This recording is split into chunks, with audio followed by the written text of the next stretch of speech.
Hey everybody, happy Wednesday and happy New Year. It is 2024. And before we say goodbye to 2023, I want to take a few minutes to think about what was good about 2023. It seems fashionable these days to just want to see the end of the previous year in your rearview mirror as quickly as possible, but it's worth stopping to take some time to think about the good things that happened. This is not to say everything has to have a silver lining, but it's to develop the ability to hold the joys and challenges of any situation we face in tension, in harmony, even with one another. Derek and I thought about this year with one another and with our children because it was a hard year for us, but there were also many, many blessings and joys in the year. The church, too, had a lot of good things that happened this year. There was a lot of change, and you all weathered that change beautifully and with grace. You really embraced that change. You had pastoral transitions and staff transitions. We had 17 new members join the church, and those new members are integrated into the life of the community in ways that we want new members to be integrated, singing in the choir and working with committees and attending worship. The music program under Tyler's leadership this year was wonderful. They brought back old favorites, but they also tried a new way of witnessing in the world with a Mass for Peace that was well received and was a proclamation of the need for peace in the world. We had a second successful year of choral scholars and also introduced a new organ scholar position, and all of those positions help Market Square to help young people develop their gifts and skills, and they've all been a blessing to this congregation. We've had new children's programming under Allison's leadership with our pancake breakfast and also with new curriculum introduced this fall. Having Ann Ross on staff means that there's more pastoral visitation happening and also some small groups that developed. You weathered me as your new interim head of staff, and we hired a new facilities manager, Victor Morales, and a new custodial person, Jose Maldonado. And let's please not forget all of the staff who have been here for many years, Michelle Schaefer in our finance office, and Nancy Sheets, our ministry support administrator, Newman Stair, who does our sound every week, and also Andrew Hunter, who is our live streamer on a weekly basis now.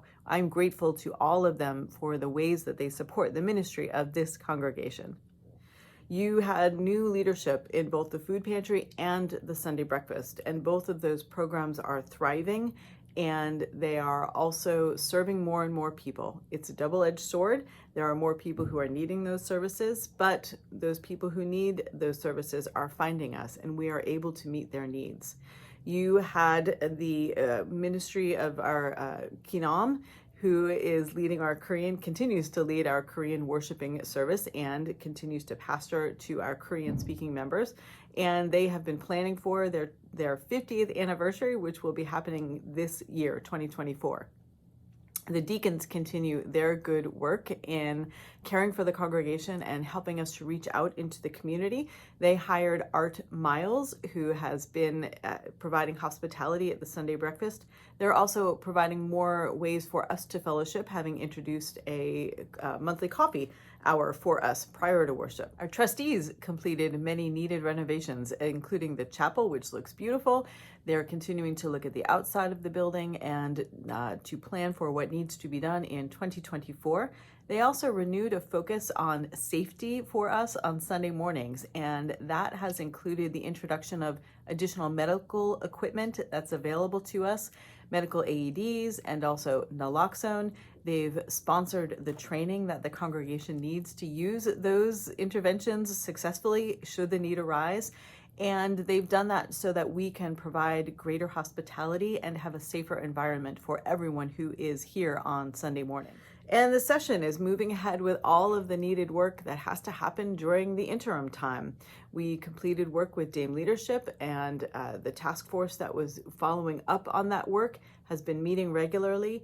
In the beginning of the new year, in the first half of the year, we will be submitting a report to the Commission on Ministry that will enable the church to form a pastor nominating committee, and you will be one step closer to having an installed pastor. And all of that work has been ongoing in this past year.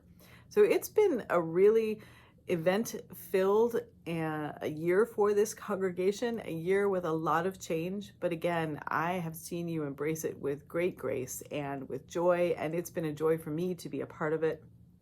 And so I would encourage you to spend some time too thinking about the great things that happened in 2023, or even just the good things that happened in 2023 in your own life, in your life of faith within this congregation, before you say goodbye to 2023. Thanks very much for listening. Bye.